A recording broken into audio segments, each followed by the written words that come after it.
So what I'm going to do for an unclear period of time, since I've never given this lecture before, is talk about what an IRB does and try to make an argument that it's in all of our best interest to understand not only what they do, but exactly why they do it. And the reason IRBs do what they do, in addition to the global goals of protecting human subjects from avoidable risk and making sure that we meet basic ethical principles in the research that we conduct, is because there is a set of federal regulations that really clearly lay out what IRBs do.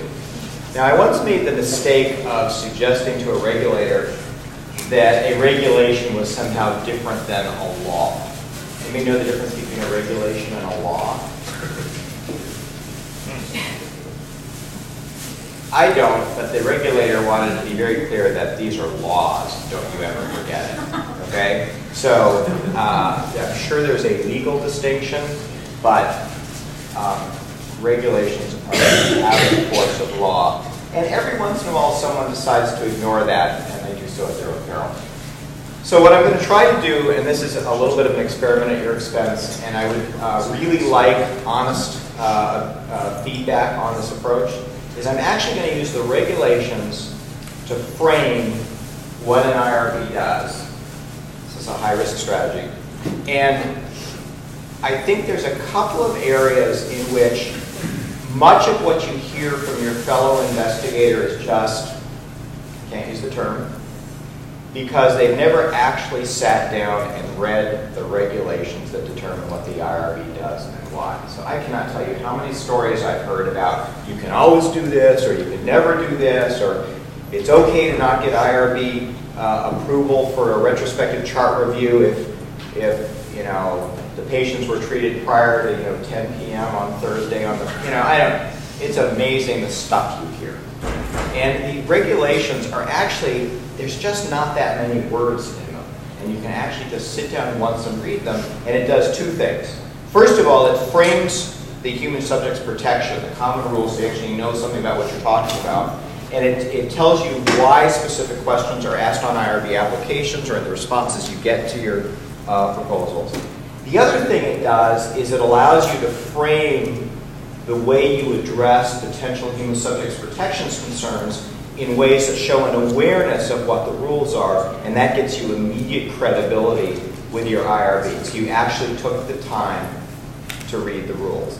Think about it. You get stopped by a police officer, an argument that I actually never paid attention to those driving rules. That's not a good way to start a productive discussion. Okay, these are, I have not tried that, but I can predict them. Okay, these are my financial disclosures. I have no financial ties to any IRB activities. I was the vice chair of an IRB for 5 years, but someone in history was there for 15 years, was it? Okay, so that's just, I don't even know what to call that. It's above and beyond. Okay, so the historical perspective is that there's been quite a bit of abuse of populations that are vulnerable. The term vulnerable populations is an important keyword historically. And in World War II, although the Germans had participated in particularly egregious examples of abuse of human subjects, in fact, there are a wide variety of countries, and it's useful if you look at the protection of human subjects just in Wikipedia. It's really interesting the number of different countries that at that time experimented on humans that were not in their own, not from their own geographic boundaries for various purposes. Some of those experiments that occurred in Japan are also particularly interesting from the historical point of view. But in response to the abuses that occurred around World War II, there are two major events that are things that were done afterwards. One was the writing of the Nuremberg Code that was clearly directly related to World War II. And a key idea captured in the Nuremberg Code was this idea that before participation in research, competent patients should give freely informed consent of their own free will. And also this idea that they should be able to withdraw participation at any time. After that, a little later, at least in a historical time frame, the Declaration of Helsinki was written, which introduced this idea that in order to experiment on humans, there should be independent review of the planned experiment because people are inherently biased or conflicted if they're the ones who are interested in doing the work. So someone who doesn't care about the work should look at it. And that there should be a scientific basis for this work. You can't just try random compounds even if people say that's okay. There has to be a good reason to believe that this might lead to some benefit to either the individual patient or the class of patients they represent, or to humanity as a whole. I think it's really important to realize that both of these documents were in existence at the time the Tuskegee syphilis experiment was conducted. So these documents in and of themselves, even though they captured many of the basic principles of human subjects protection, obviously were sufficient to actually result in human subjects protection. So in response to the Tuskegee experiment and some other historical experience, a group was brought together that wrote something called the Belmont Report, which identifies 3 basic principles for the protection of human subjects, which are respect for persons, beneficence, and justice. So respect for persons is this idea that you respect people by giving them the ability to make an independent choice regarding their participation in their research. So this is often captured by the autonomy that people are given when they voluntarily participate. Now, in the field that I work in emergency medicine, and obviously in a lot of neurologic emergencies and some neurologic non-emergencies, people lose the capacity to participate in an autonomous way in decisions about their care and or their participation in research. And yet there is a societal goal to continue to improve the care for such people. So when you don't have someone themselves give informed consent, you are violating the principle of respect for persons. That doesn't mean you can't do it, but it means there have to be additional protections in place because you are consciously doing something that violates a principle of the Belmont Report. The second basic principle is beneficence, with this idea that we should in general be trying to protect or benefit people who participate in research. This is captured in this concept of minimization of risk, or at least a balancing of risk against the benefit of the individual patient.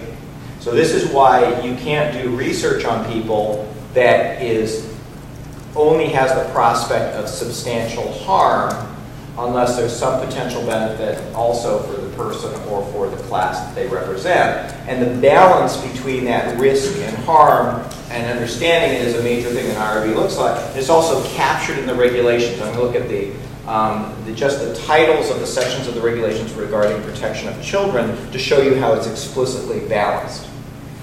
Justice is this idea that those who get the benefits of improvements in medical care through research should also be the group of people who bear the burden and the risks of participating in research. So what you shouldn't do is do all your research on poor, underserved people in this section of the country or town, and then the medicine that's created is really expensive and the only people who can take it and benefit it live over here.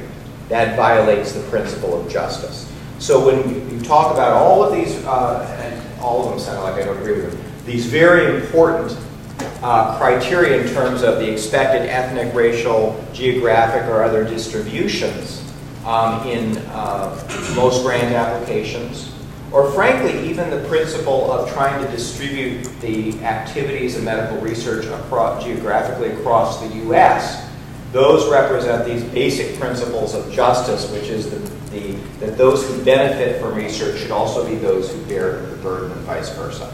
Okay. As I said yesterday, I put this slide into almost every talk that I get, or give, excuse me. So in here, it's the same thing. The goal of all of this is to reduce the unnecessary or the avoidable harm of those who participate in research. And just a thought, yesterday I talked about DSMBs, which is the group that monitors for adverse things once you start the trial. Now I'm going back in time and talking about the group that reviews the trial even before you got to start. Note to Will, maybe that's backwards. Okay. All right. How many people think they know what the common rule is? Oh, that's interesting. Okay. So the concepts that are captured within the Belmont Report, the Declaration of Helsinki, the Nuremberg Code, and the ethical principles of that era were captured in regulation, i.e. law. And the goal was, across federal agencies, to try to have similar rules. Because up until that time, there would be one rule that the FDA would use, there would be a rule that academic organizations might follow, there would be state regulations, there's rules for federally funded research. But these tended to be quite divergent.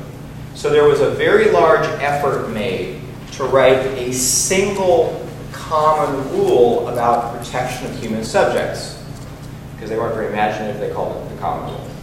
The common rule is largely although it's in a whole bunch of different places in federal regulations, it's largely captured in two places. It's captured in 45 CFR. Anybody know what CFR stands for? Okay. So you know that, but common rule, that's interesting. Okay. So 45 CFR 46, and there's a whole section, and that is the section of the law that applies, among other things, to federally supported research. And most academic organizations or institutions in the U.S. voluntarily agree that they will follow these rules even if they're doing research that is not federally supported. So even though the rule says this applies to federally supported research and research supported by other organizations of the federal government, even if you're doing a project that in fact has no support, usually your institution requires you to promise that you follow this rule. Okay? The FDA has a separate set of rules, which is in 21 CFR in various parts. And to a large extent, but not perfectly, the FDA rules mirror the rules that apply to the HHS rules. Okay? The places in which they tend to diverge tend to do with things that have to do with the unique perspective of the FDA, and so things like adverse event reporting, drug events, certain administrative structures, anything around INDs, those are all going to be sitting over in the FDA rules. Okay? Every once in a while you find yourself in a position where, according to one, you have to report something, and according to the other, you don't. As a general rule, whatever is the most onerous, that's what you should do. Okay. So what does this rule apply to? All research involving human subjects conducted, supported, or otherwise subject to regulation by any federal department, and anything else where your institution has voluntarily obligated you to follow those rules. So essentially, it's everything you do. Okay? There is no future to trying to pretend this rule does not apply to you. Okay. In the second section, it defines two things that are amazingly subject to discussion among people who haven't actually read the law. One is, what is research, and what is a human subject? Okay? So can you give me a definition of what is research?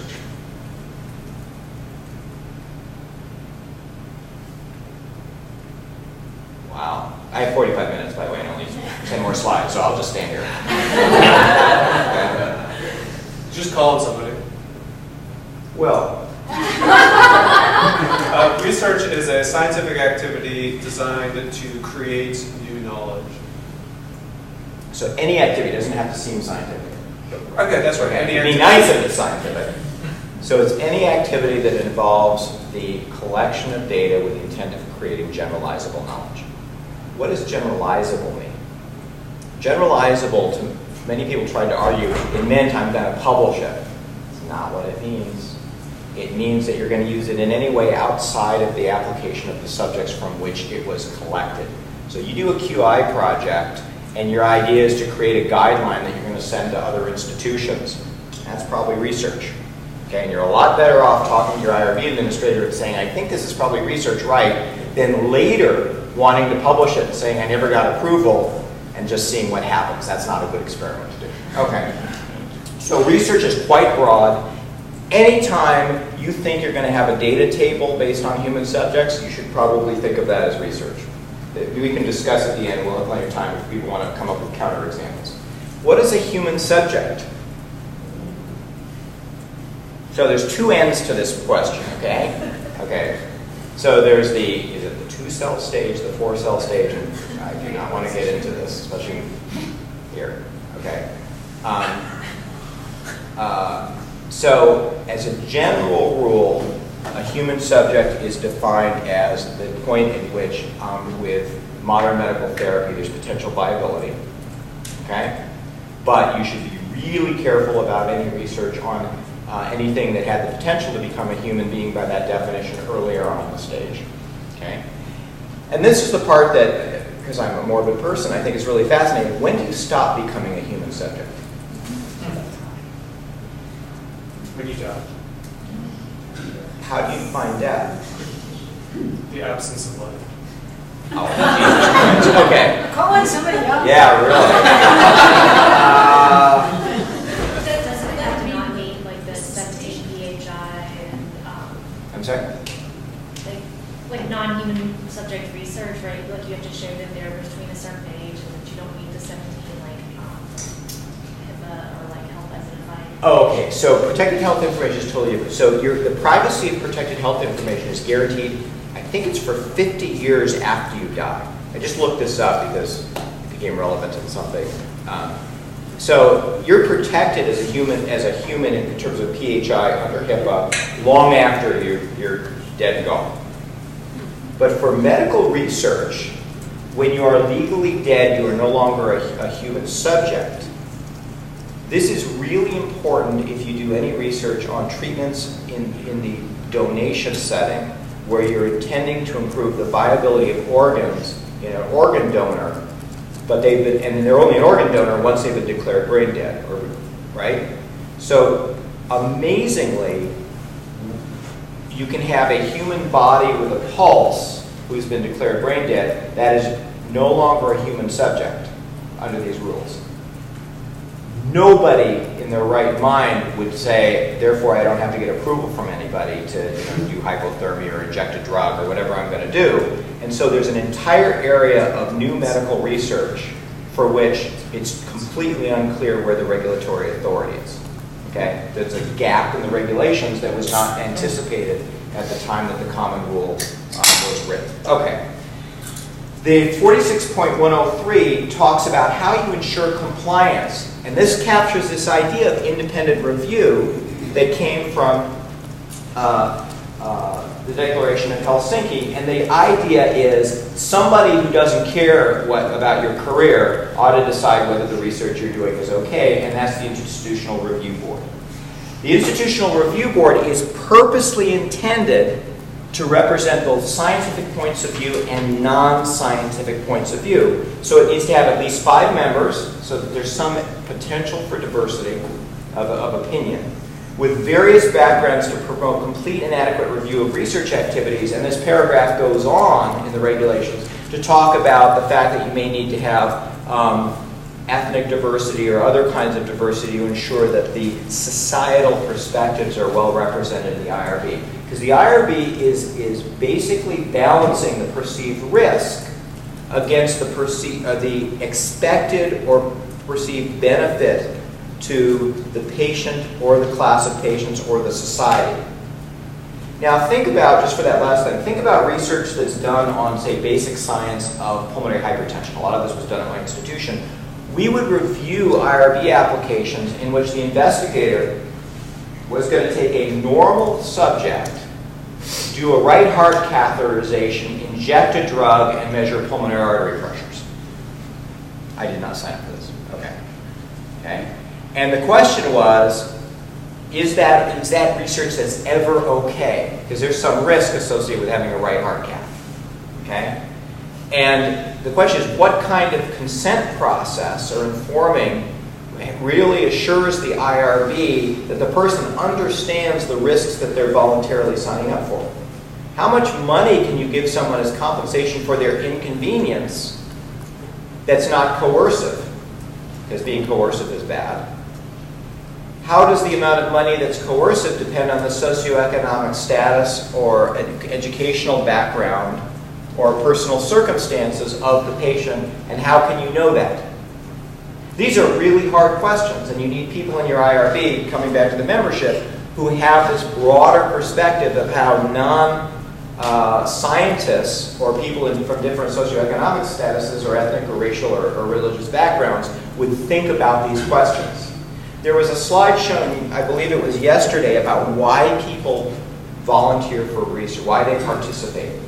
And I don't know, if not a lot of time to spend on the side, but a reliable or common finding in that kind of research is there's a bunch of people who volunteer just because they think it's going to help other people with no expectation of benefit to themselves. That would clearly have to be true if you're normal and undergo a right heart cath. And you might do that if your spouse died of pulmonary hypertension, right? That might be something that you really feel you want to do and you understand the risks. But the IRB is the one who tries to integrate all of these considerations in a way that is not blinded by the professional ambition of the investigator who wants to publish the paper. Okay. Any questions or comments on that?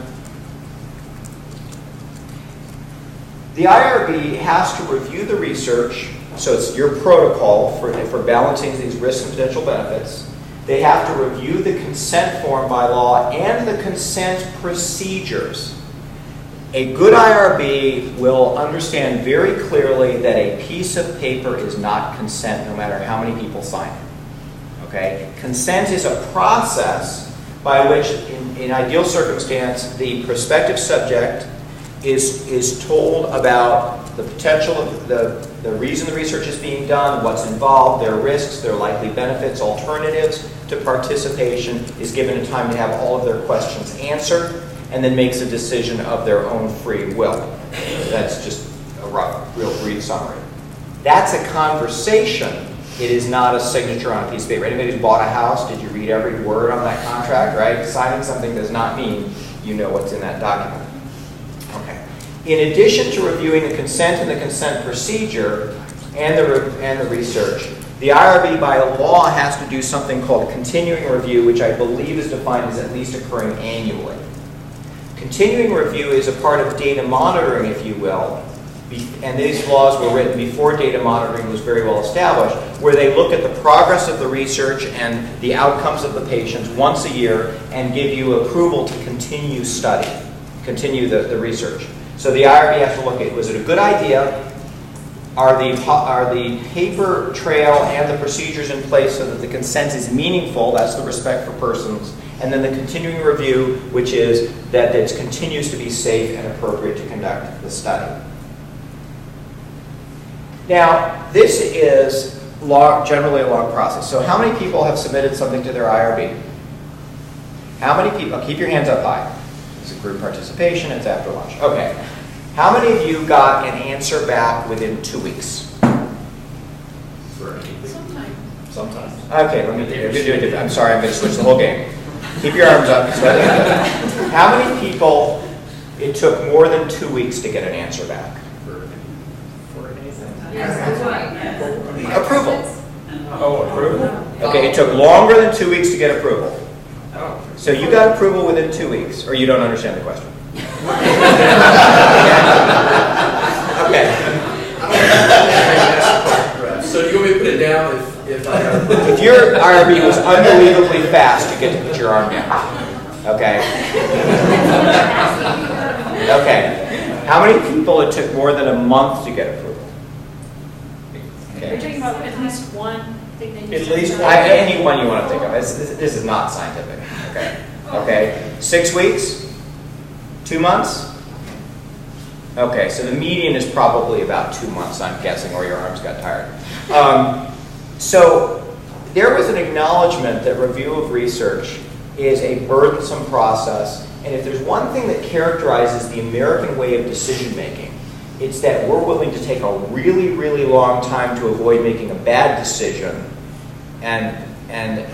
well, I'm just going to leave it at that, to avoid making a bad decision, right? The whole form of government, right, is set up to avoid doing anything bad because you did it quickly. To compensate for that, there's a set of expedited categories for research that are characterized in 46.110. This is another area where everybody has an opinion about what's in this category. Not so many people have actually read them. Okay? These are a set of things that of types of research activities that are of lower risk that require IRB review, but that the IRB is allowed to shorten some of its processes. So for example, an IRB could have just a vice chair of the IRB read it and give you an initial approval before the next scheduled IRB meeting. Okay? So there is a list of the categories right there. And among the things that can be approved this way are changes to a previously approved study. So you're doing a big study, it's all been thoroughly approved, it took 8 or 12 weeks. You need to change the inclusion criteria from 55 to 58 years of age for some reason. A vice chair of your IRB can sign that off because that change is considered an expedited review. Does that make sense? The reason this is confusing to people is because there is expedited, and I'm spacing under the word exception, right? There are things for which these laws do not apply, okay? And people tend to get those mixed up. I can't even remember the other term. Okay, exception. Exempt. Like I said, I think. So there's expedited and exempt. They're totally different. So this is the expedited categories. That's embarrassing. Okay, so what is the group actually talking about? Okay, this is somebody's IRB where they posted a sign of their IRB online, and you can find it, and it names each person. I'm like, ooh, it's just very odd. I guess the members have no expectation for privacy. Okay. So this is a relatively small IRB, and unlike most IRBs now, they're not doing a computer-based review. And no one's arguing as far as I can tell. Okay.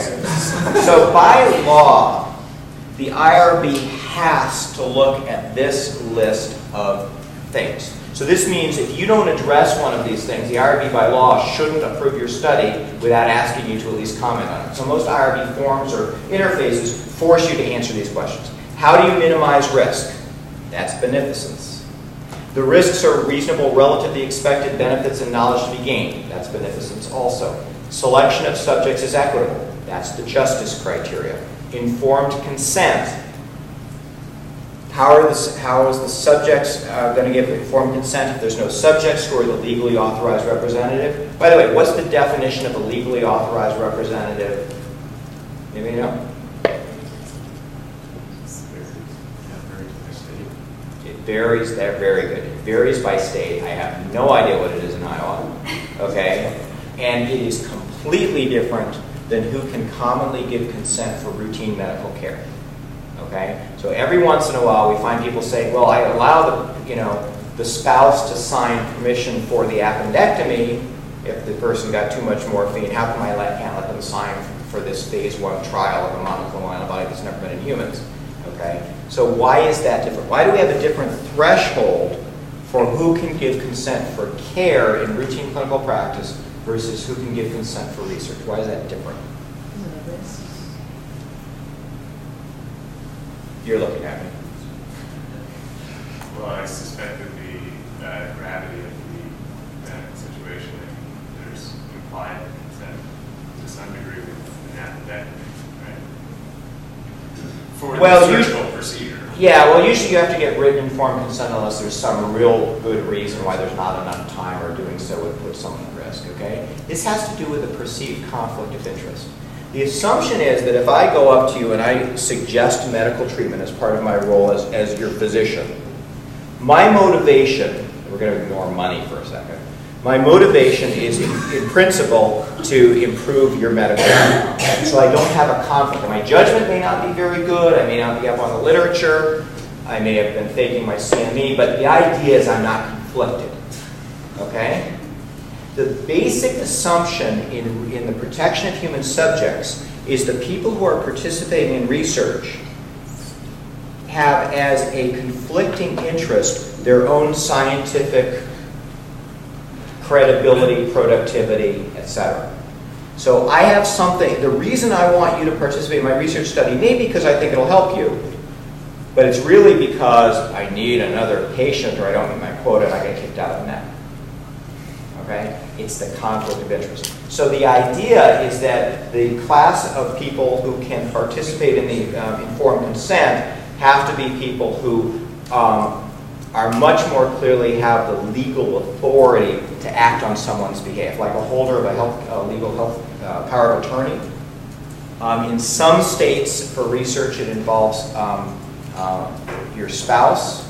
Some states, it involves adult children. In many states, it does not. Okay? So this means that if I have a stroke, right now, there's probably nobody that you can get to consent for me. My wife right now. Is the treatment harmful? Okay. Okay. So the other piece of this, though, is the emergency exception.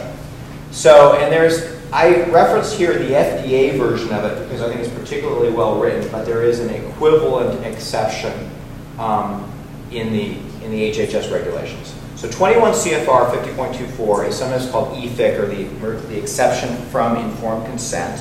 An exception is not a waiver. Okay, a waiver has a different legal meaning. An exception means this is an exception from a rule that is still in place. This states that patients can be randomized and enrolled and treated within a clinical trial under a very narrow set of circumstances in which there is the prospect of benefit to the individual subject. That's beneficence, because we are in the most obvious and egregious way violating the principle of autonomy, throwing autonomy totally out the window, so the beneficence has to take over. And then there's a bunch of public disclosure, opt-out, community consultation. There has to be a DSMB for these studies, and anything that involves an FDA regulated product, there has to be an IND. There's a whole bunch of special protections that are built in because of the high-risk nature of this research. And if anybody's doing something that falls into this realm and you've never done it before, it's important to talk to people who have done this. Okay. So informed consent is something that the IRB has to look at, and the IRB may have various levels of comfort with different consent procedures, and they should also have a knowledge of the local rules, especially regarding who's a legally authorized representative. The IRB has to look at how your informed consent is going to be documented. Who's going to sign, who's going to witness, how are you going to know that they read it? It's not okay to have a person who's only Russian speaking sign the Spanish consent form and say, okay, so they want to look at that. The IRB has to monitor study data. There has to be a way, I'm saying the wrong thing here. They have to review your plan for monitoring study data. They have to be able to say, you're going to know if something happens. So they're going to want to know if there's an adverse event. How are you going to find out? Where are you going to report it? Who are you going to tell? They're going to want to know about the privacy and confidentiality of the data. The IRB usually is the privacy group for the hospital or closely related to them. So they're going to look at HIPAA. They're going to look at things like confidentiality and do you lock your records up, those sorts of things. And then they are going to look specifically at vulnerable populations and the fact that your procedures are not coercive. I have no idea why I put those together. Okay, I ran out of space on the slide. So there's vulnerable populations are groups that for some reason have a decreased ability to be autonomous. So the classic, or they have particular risks associated with participation. So examples of vulnerable populations include prisoners, because if your research is the only thing that allows this person to get out of their cell, maybe they're a little biased in how they make decision makings for participation. There's also a long track record of abuse of prisoners. Pregnant women, children, the mentally ill. I'm sure there's a whole bunch of others. There's a list that you have to read it. What, any other big groups I'm missing? Students. Really? I don't work at my main hospital is not it doesn't have students. So students are vulnerable. What about residents? Yeah. Employees of the study team. Oh yes. Oh, that is a great one. It is amazing how many studies and phase 1 studies, blood drawing studies. If you look at especially basic science, blood was sampled from each of the 22 people. And you look, there's 22 authors. But anyway, that is a very strange. That makes me I'm just saying a personal opinion here. That makes me really uncomfortable when the PI for a lab is drawing blood from or doing any research on anybody who works for them. Because I can't pick, the reason, I'm just going to spend a second on this, the reason it bothers me so much is I cannot picture the protection from coercion. Right. Yeah, I have no idea how you do that. Okay, all right. So those are vulnerable populations. Maybe that's why I put it together. Coercion is this very important concept that you're in some way setting it up so that there's a big disincentive to saying no. So one of the phrases that's in virtually every informed consent document is, if you do not participate, you will receive all usual and standard care. Does that your informed consent document say that? That is specifically so you don't say, oh, I'd be happy to see you clinic, and next week you just need to fill out this form and we'll start to work on figuring out why you have so many headaches. Oh, you don't want to participate? I'm booked for a month. Okay? That's coercion. The financial incentives are also I think, a really difficult area for coercion. There are some IRBs that are essentially not allowing financial compensation for inconvenience of any patients, so that they're just saying, we just can't figure out how to make this non-coercive across socioeconomic strata, so we're just going to say you can't do it and don't work, and so much for your enrollment. How many people's IRBs allow financial compensation for inconvenience? Does anybody have an IRB that explicitly does not allow this? Oh, so yours haven't gone there yet. Yours? Is there a difference between financial compensation like reward and paying expenses? Because right. So there's three levels. Paying direct expenses associated with participation, as far as I can tell, is always okay. So if getting to the clinic requires you take a bus and it costs you $4.50, you can pay the person the exact cost of the bus. Paying money that's a reward is never okay. Okay, so what everybody does is they try to come up with an amount that makes people enthusiastic about participating, but doesn't seem coercive. That's the way I see the game. And so the IRB are the ones who are supposed to judge, is that amount coercive? So for the right heart cath, I still remember the financial compensation was $250. Okay? For some of the patients around the hospital where I live, that is clearly coercive. You've got a house, you've got a roof over your head for a month versus you don't. Okay? And then there are other settings, use myself, where that amount is not going to make me enthusiastic about a right heart cath. Okay, and doesn't that seem like sort of discriminatory? It violates all kinds of principles. It seems like it's a bit of a sliding scale, and it seems like there's an understanding in a phase 1 study that it's going to be hard to get a person to take a medicine that's never been given to a human before. Mm-hmm. And there seems to be agreement that those people should be paid more than.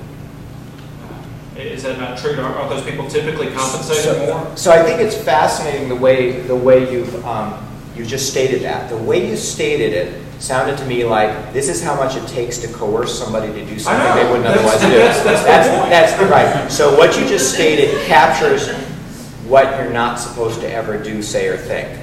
But I appreciate you verbalizing. But it's how those kinds of trials are typically done. I don't know. Yeah. So the argument is usually it's a phase 1 study, there's risk, but you actually have to stay in the phase unit for 3 days because that's the only way we can make sure nothing happens in 3 days. That's really inconvenient, so we'll pay you more because you're staying for 3 days. So this is very slippery. It's a judgment call. We're actually talking about IRBs here. This is why you need a group of people who don't care about the outcome and have a more nuanced understanding of the community to make these value judgments about what is okay or what's not, but they are explicitly required to consider whether something is coercive. You had your hand up first and then Tom. With our IRB recently, we had an issue that we tried to say if somebody was traveling further, we wanted to reimburse for their length of travel versus somebody who was right next door to the clinic. And they said we couldn't do that because you had to have equitable incentives across the board. Okay, so and were people driving themselves? Well, families were. Yeah. Okay. Sorry, but you know, the IRS publishes every year, it updates the cost per mile for federal reimbursement for use of a personal car. It would seem to me that that's a very objective source of valuing that activity. Your IRB, so, you know, there's, you know this, the phrase, consistency is the hobgoblin of little minds? Okay, now I just misquoted it. What did I leave out? Anybody? Okay, you've all heard this expression, right? Little small. Interesting. So this is fascinating. People tend to remember only part of it. The phrase is actually needless consistency is the hobgoblin of little mind. So there are situations where consistency is really good. CRFs, data definitions, okay? But your IRB saying no matter how far they drive, we need to reimburse them the exact same time. That is what I would call needless consistency that actually misses the whole point. And in that particular example, it's really easy because there is a national standard for how much you should pay people for that exact activity. There is no national standard for how much you should pay somebody for having a right heart cath. Right? Okay. Tom? One way that recently our IRB got around that was lost wages, saying that if you're coming in for, let's say, a pharmacokinetic study there all day, if you miss time off of work, they reimburse you for how much hourly wage you would have had, which is kind of what they do for jury duty and things like that. So you could argue that's. So I recently completed grand jury duty. I assure you they were not paying my hourly wage. Okay. It was fascinating, don't get me wrong. A lot of stuff happens in LA, but it, okay. So if you do that, so how much do you think the median salary, you may notice I will go anywhere. What is the median salary for a chair in neurology? I know, but I'm not going to say it. No, the published median salary. No, that's what 600. You're not going to say? I don't know. Yes. 800. Oh. 400. But it's like 600. 350. No way. Yeah. 364. So is this like the Price is Right? Okay. So $1. Okay. All right. So 364. 364. Yeah. So for emergency medicine, I would guess that it's around 300, 350. I don't actually know the number, but it's in that range. Okay. You're a chair, right? Yes. I'm a chair. What is our hourly wage? It's kind of offensive. Okay? Okay? So if you use that, you will never get us, or you can't afford with your research budget to get us. So I don't have the answer to these questions. Okay? My point is assessing what is an appropriate compensation for something that doesn't tip over to coercive. But just to quote you, right, you said I can't remember exactly how you said it, but don't you have to pay more to get them to do this risky thing? That's definitely wrong in terms of a way of phrasing it. Okay? And you said, this is how my IRB has gotten around this. That's what you said. Okay, I was right here. Okay, now, isn't that what he said? Okay, so just for the tape, that was no, anyway. So the point here is this is not, even though this is the language that is pervasive, and I mean the term the way I'm saying it, it's pervasive in academic research, this is really something to guard against, push back against. The rules are very reasonable. They're asking us to think about the right things to protect people and to treat others the way we would want to be treated. Okay? We have to get away from thinking of it as being an us versus them. We experiment on them, and that makes our careers better. Okay? And the rules are intended to do that. So I just want you to think about that. I'm going to speed up a little bit because I'm going over. Okay. So this section of 46 CFR has a long list of what are the elements of informed consent, the written informed consent document. If you look, the informed consent template for your institution is essentially this list. It's really helpful because it tells you why those things are there, which also means if you try to say, oh, I don't think that applies, you're saying, oh, the law doesn't apply to me, and that's not likely to go well. And then it also talks about the procedures for documentation of informed consent. You really need to know your local institutional rules for who can witness a consent. I actually know that in some institutions, the healthcare providers participating in the care, like the nurse, cannot witness. And I've seen others where the family cannot witness. if you tried to do something at both those institutions, you couldn't have the same, they actually have mutually exclusive rules about who can witness on consent. So you just have to know your local rules. Okay. I want to use children as a vulnerable population just to show how the regulations explicitly capture this beneficence and this balance of risk versus benefit. So children are inherently vulnerable. They cannot, by law, make decisions regarding their own participation in research. So there's a bunch of different categories of research that define the characteristics of research that can be approved in children. And they explicitly balance risk versus benefit. So 46404 defines what is risk in children that doesn't involve greater than minimal risk. The term minimal risk is a regulatory term that means the risk associated with activities of daily living. No matter how many of your colleagues try to tell you differently, it does not mean the activities associated with receiving usual medical care. Because usual medical care for people is not the same as daily living. Okay? So there's a whole bunch of people who have tried to change the term. It's actually defined. You can't rewrite the definition in the law. Okay? So this is research for things like non-invasive sensors, observation of behavioral things, play therapy, that kind of stuff. Okay? Research involving greater than minimal risk, but presenting the prospect of direct benefit to the individual subject. We're going to give you a chemotherapeutic agent. It clearly has risk, but we think it might help you too. That's okay in children, obviously with separate informed written consent of their legally authorized representative, for each child is generally their parent. Okay.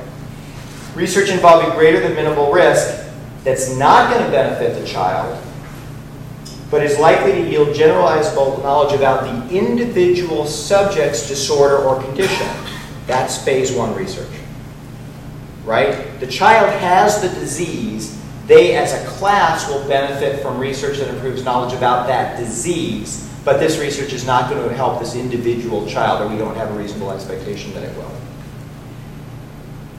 Research not otherwise approvable that basically helps you work on a serious problem affecting the health or welfare of children in general. That's a class benefit. And then there's a separate section for all of these about who can sign consent for children and at what age do you have to get assent for children, meaning the child has to be at an age-appropriate level or developmentally appropriate level, informed about the research, and has to be given an opportunity to say that they're willing to go along, which also means if they don't give assent, they will not participate. The difference between assent and consent is that although they are both required, if the child gives assent, that doesn't mean they're in if the parent doesn't give consent. So they are both necessary, and neither is sufficient if research of a type and the child's in a developmental stage that it requires assent. Okay. Closing up, everything I've talked about now applies to IRBs in general. I haven't talked anything about where they are. IRBs has historically been located, the whole term institutional means they've been located at your local institution. The motivation for that was not just the fact that these were formed in an area where there were telephones and basically no cell phones, but it's because the IRB was supposed to capture the local culture, values, understanding, religious traditions, legal traditions, etc., legal setting, etc. However, there's a lot of inefficiencies in a multi-center setting with each IRB looking separately at the same thing because, and there are a lot of studies on this as well, IRBs don't have great inter-rater reliability in risks and benefits. And so if you send the same protocol to a bunch of them, you often get different answers. We did an experiment with this where we sent a pre-hospital care protocol to like 100 IRBs. It was kind of like a random number generator what we got back. Okay. So, for both purposes of consistency and for efficiency, there's been a tremendous movement towards using centralized IRBs. And the efficiency is that they're essentially for-profit or commercial entities. Because of that, they have people who are really focused on this work. They have much more frequent meetings. It's not volunteer work completely on the part of the people on the committee. And if you're doing a multi-center trial, there's a good chance that they've seen your exact protocol before. The reason they know this drug study from Pfizer is okay because 12 other people have sent them the same one and they figured out it's the same protocol. Okay. So the advantage is efficiency and consistency. The disadvantage is twofold. One, virtually no knowledge of your local environment, and extremely limited ability to do good continuing review to understand to help you with monitoring your study as you move forward. Those are the limitations. So at my institution, we don't use them for continuing review. We use them only for initial review and only for multi-center trials. Institutions use them in different ways. There are a bunch of them, and they vary tremendously in quality. There are some really good ones. I have no financial affiliation with any of them. I put up the WORP website just to have a graphic buried in the text in this talk. WORP has a reputation of being a particularly good one, but there are several others that are particularly good. A good way to figure out who's a good one is you go to top flight research institutions, human protections websites, and see which ones they allow. Okay, I've looked at Rochester allows 3, my institution allows 2, okay, and it's the same ones. There's a whole bunch of what I would call fly-by-night central IRBs. I don't know who their clients are, but you should not find yourself among them, okay? It would seem to be essentially approval for dollars kinds of operations. Okay, conclusions. So if you're going to be successful in reducing the burden of getting the human substance protections approved, your processes approved, your studies approved, and frankly do a better job of doing what you should do from an ethical point of view as a researcher on humans, it's really important that you understand what your IRB does and why, and reading the regulations once is actually worth your time, as horrible as that sounds. That way you understand the regulatory requirements, and when you interact with your IRB, you will come from a position of knowledge and understanding of why they do what they do, and that will build trust with your IRB. IRBs are humans, made of humans, and therefore, if you have a track record of putting in good, well-thought-out submissions and being responsive and generally positive to their suggestions, they will in general treat you well. If you instead argue with every little requirement, which wasn't their decision anyway because it's in the law, you will rapidly get a reputation which is well-deserved by about 10% of all faculty, I would guess, across all institutions. And the IRB will not treat you well, and if you don't do something right, which will happen, okay, I once submitted about 10 consent forms that weren't witnessed, okay, they will either come back and sort of say, we need to fix this, or they will come back and say, oh, by the way, you're suspended from doing human research. So you really want to have a good relationship. Follow the local policies and procedures. It's just like following your submission guidelines for a manuscript or the instructions for a grant. Following the rules shows them the respect that you expect them to show you. Great, I went over. Thank you very much.